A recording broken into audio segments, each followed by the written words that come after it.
کمرے میں ہلکی سی روشنی تھی اور خاموشی آج زیادہ بول رہی تھی۔ زاہد بھائی صوفے پر میرے قریب آ بیٹھے، اتنا قریب کہ سانسوں کی گرمی محسوس ہونے لگی۔ ان کی نظریں میرے چہرے پر ٹھہریں، جیسے ہر بدلتا تاثر پڑ رہی ہو۔ تم بدلی لگ رہی ہو۔ ان کی آواز دھیمی تھی مگر اثر گہرا۔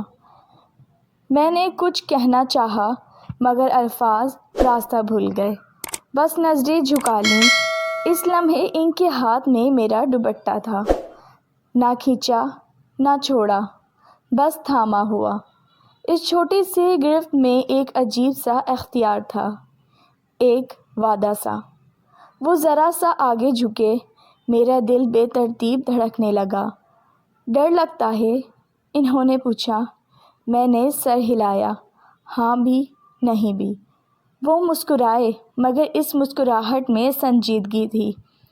کبھی کبھی دل کو بھی سچ ماننا پڑتا ہے۔ نظریں ٹکرائیں، فاصلے جیسے خود بخود گھلنے لگے۔ خاموشی نے وہ بات کہہ دی جو لفظوں میں ممکن نہ تھی۔ اس لمحے باہر ہلکی سی آہٹ ہوئی، ایک یاد دہانی کی یہ قربت نازک بھی ہے۔ وہ ایک قدم پیچھے ہٹ گئے۔ میں نے گہری سانس لی۔ یہیں رکنا بہتر ہے، میں نے آہستہ کہا۔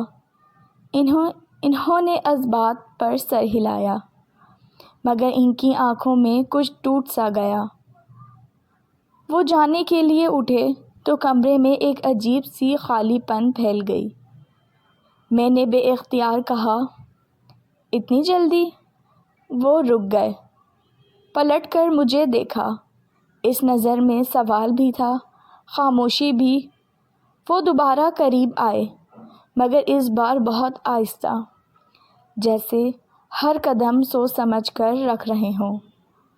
کچھ لمحے اور انہوں نے دھیمی آواز میں کہا۔ میرا دل تیز دھڑکنے لگا۔ میں خاموش رہی اور یہی خاموشی ہاں بن گئی۔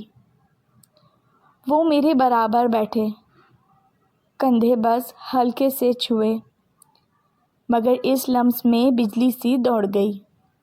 ان کی انگلیاں صوفے پر رکھے میرے ہاتھ کے قریب آ کر رک گئیں۔ چھوئی نہیں، بس اتنا قریب کہ میں سانس روک کے بیٹھی۔ تم جانتی ہو؟ وہ سرگوشی میں بولے، کچھ قربتیں چھوئے بغیر بھی پوری ہو جاتی ہیں۔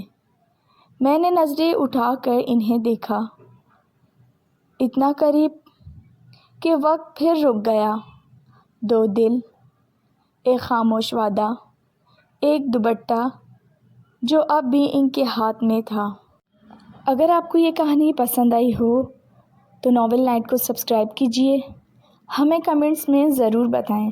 رکھیے اپنا بہت زیادہ خیال۔